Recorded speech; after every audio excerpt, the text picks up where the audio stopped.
আসসালামু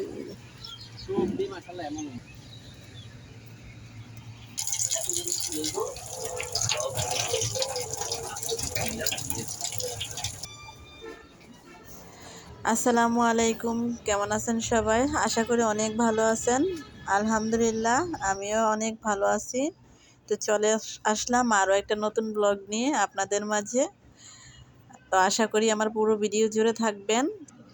তো আজকের ভিডিওতে থাকছে টমেটোর সস। তো আমাদের বাগান থেকে পাকা টমেটো তুলে নিয়ে আসলাম সকালবেলা। অনেক ভালো টমেটো হয়েছে বাগানে, মাশাল্লাহ। তো অনেক সুন্দর লাল লাল একেবারে। তো আমি এভাবে ঘরোয়া পদ্ধতিতে টমেটোর বিচিগুলো ছাড়িয়ে নিতেছি। আপনারাও চাইলে এভাবে ছাড়াইতে পারেন। এভাবে ছাড়িয়ে নিলে একটাও বিচি থাকবে না। পরে টমেটোটা যখন আপনি ব্লেন্ডার করবেন বা ছেঁকে নেবেন, তখন আর এই বিচিগুলো আটকাবে না। আমি এভাবে প্রত্যেকটা টমেটো বিচিগুলো বের করে নেব। খুবই সহজভাবে, আপনারা চাইলে এভাবে করতে পারেন। আমি এভাবে প্রত্যেকটা টমেটোর বিচিগুলো বের করে নেব। আর আপনারা দেখতে পাচ্ছেন এগুলোর ভিতরে একটাও বিচি থাকবে না। তো দেখতে পাচ্ছেন আমি কিভাবে বিচিগুলো ছাড়িয়ে নিচ্ছি। এই যে দেখেন, ভিতরে একদমই বিচি নেই। আমি এভাবে প্রত্যেকটা টমেটো বিচি ছাড়িয়ে নেব। তো বিচি ছাড়ানোর পর এই যে দেখতে পাচ্ছেন আমি একটা পাতিলে নিয়ে নিলাম টমেটোগুলা। আর ছোট টমেটোগুলা বোটা আমি ফেলি নাই, যেহেতু এগুলো ব্লেন্ড করা হবে। তো আমি চুলার আঁচটা বাড়িয়ে দেব, দিয়ে ঢেকে দেব। যতক্ষণ পর্যন্ত সিদ্ধ না হচ্ছে ততক্ষণ পর্যন্ত আমি এটাকে সিদ্ধ করে নেব। তারপরও আমি একটু দেখিয়ে নিচ্ছি, আপনাদের বুঝতে সুবিধা হবে। দেখেন ভিতরে একটাও বিচি নাই, আমি এভাবে প্রত্যেকটার বিচি ফেলে দিয়েছি। আপনারাও এভাবে করতে পারেন। তো আমার টমেটো সিদ্ধ হয়ে গেছে। সিদ্ধ করার পর আমি এটাকে ব্লেন্ডার করে নেব। তো ব্লেন্ডার করে একটা পেস্ট তৈরি করে নেব। দেখতে পাচ্ছেন আপনারা ব্লেন্ডারে পেস্ট করার পর কীরকম একটা একদম স্মুথ হয়ে গেছে, একদমই পিষে গেছে, দেখতে পাচ্ছেন। আর আমি একদম জুম করে ক্যামেরাতে দেখাচ্ছি, এগুলো হচ্ছে একদমই ছোট বিচি, যেটা ইয়েতে আটকাবে না। তারপরও আমি এটাকে ডাবল নেটে একটা ছেঁকে নেব। আমার বাসায় ছাঁকনি নাই যেহেতু, তা আমি একটা ভালো নেট ধুয়ে পরিষ্কার করে নিয়েছি। তো এভাবে আমি এটাকে ছেঁকে নেব। আমি এটাকে দুইবার করে ছাঁকবো। প্রথমে একবার ছেঁকে নেব, তারপর আবার ডাবল নেটে আবার ছেঁকে নেব। তো দেখতে পাচ্ছেন আমি ততক্ষণ পর্যন্ত এটাকে ছেঁকে নেব যতক্ষণ পর্যন্ত আঁশগুলো, যদি এক্সট্রা আঁশ থাকে ওইগুলা আলাদা হয়ে যায়। তো এই পর্যায়ে আমার আপু ভাইদের কাছে একটাই চাওয়া, তো ভিডিওটা আপনারা যারা এই পর্যন্ত কন্টিনিউ করেছেন তো প্লিজ একটা লাইক দিয়ে শুরু করবেন। আর ভিডিওটি দেখার পর সুন্দর একটা কমেন্ট, একটা মতামত দিবেন।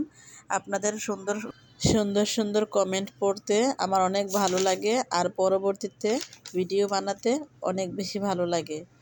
তো এই পর্যায়ে আমি দেখতে পাচ্ছেন কথা বলতে বলতে প্রায় আমার ছাকা শেষ হয়ে গেছে। এই যে দেখতে পাচ্ছেন আমি এগুলো আলাদাভাবে ছেঁকে নিয়ে আমি একটা পাতিলে এগুলা নিয়ে নিলাম। আর দেখতে পাচ্ছেন খুব সুন্দর কালার।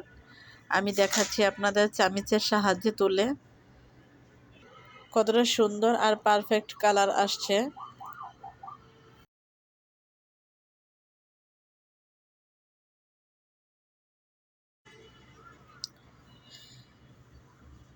আর আমি এই প্রথমবারে সস তৈরি করতেছি। যদি কোনো রকমের ভুল হয়ে থাকে তাহলে আমাকে কমেন্টে অবশ্যই জানাতে পারেন, কারণ আমি জানি এখানে আমার আপুরা ভাইয়েরা অনেক সুন্দর সুন্দর রান্না করতে পারে। আর সবাই রান্নার পারদর্শী, কেউ কোনো কমতি নেই কারো থেকে। আর যেহেতু আমি এই প্রথমে তৈরি করতেছি, হয়তো একটু ভুল হতেই পারে, তো সেজন্য কমেন্টে আমাকে জানাবেন। আর আমি এটাকে চুলায় আঁশ বাড়িয়ে দিয়ে প্রথমে এটাকে আমি অনবরত নাড়তে থাকি। তো প্রায় একটু পানিটা কমে আসছে, আমি এভাবে নাড়তে থাকবো যতক্ষণ পর্যন্ত পানিটা টেনে না আসবে বা কমে যাবে, ততক্ষণ পর্যন্ত আমি এটাকে চুলায় আঁশ করে নেব। আঁশ বা জাল যেটাই বলেন। আমি এটাকে চুলায় জাল দেওয়ার পর যতক্ষণ পর্যন্ত পানিটা শুকিয়ে না আসবে ততক্ষণ পর্যন্ত আমি এখানে নাড়তেই থাকবো, যেন নিচে তলায় লেগে না যায়। আর দেখতে পাচ্ছেন আমার টমেটোর পিউরিটা প্রায় কমে আসছে।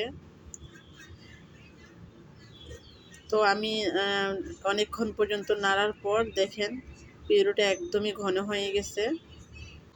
এটাতে আমি লবণ আর হালকা চিনি আর আর শুকনা মরিচের ফালি আলাদা ছাঁকনিতে ছেঁকে তারপর অল্প পরিমাণে পাঁচফোড়নের গুঁড়ি, খুবই অল্প পরিমাণে, সামান্য 4 চামচের ওইটা আমি আলাদাভাবে এটা মিশ্রণ তৈরি করে পাউডার করে আমি ছেলে এটাতে দিয়ে দিয়েছি।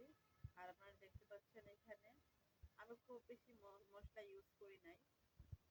আর সম্পূর্ণ সসটা তৈরি করেছে আমার হাজবেন্ড, আর আমি আগে কখনো করি নাই। আর দেখতে পাচ্ছেন কিচেনের অবস্থা। টমেটোর পিউরিটা যখন পানি শুকিয়ে আসছিল তখন এটা ছিটকে ছিটকে পড়তেছিল। এই দেখেন অবস্থা আমার কিচেনের, সব দিকে এলোমেলো হয়ে গেছে পরে। আর দেখতে পাচ্ছেন সর্বশেষ অবস্থা, আমার টমেটোর সস প্রায় রেডি। আমি এটাকে আলাদাভাবে তুলে নিয়ে আসছি দেখানোর জন্য। তো এই পর্যায়ে আমার ভিডিওটা যে দেখেছেন আপনাদের সবাইকে অসংখ্য অসংখ্য ধন্যবাদ। তো সবাই ভালো থাকবেন, সুস্থ থাকবেন। আজকে এই পর্যন্তই। চলে আসবো আবার একটা নতুন ভিডিও নিয়ে। ততক্ষণ পর্যন্ত সবাই ভালো থাকবেন, সুস্থ থাকবেন। আল্লাহ হাফেজ। আসসালামু আলাইকুম।